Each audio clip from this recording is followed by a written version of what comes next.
Hello there fellow Grey Mains, here's how you can find the Volono Sword and Tardik Shield in Crimson Desert.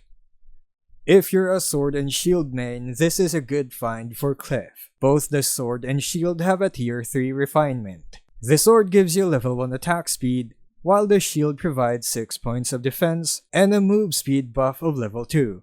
You can easily miss this if you're heading north from the west side of the map. To find this, it's around this point of the map, exactly where my character marker is. It's north of the letter R of Hernand and southwest of Payloon. If you're coming from the south road, keep walking until you see a barn house. Then turn right.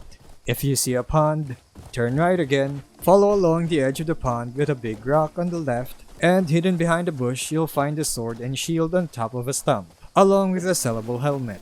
Loot them all and you've just added some new gear to the collection. If you find this video helpful, don't forget to leave a like or comment and subscribe for more Crimson Desert guides. Thanks for watching and I'll see you in the next video.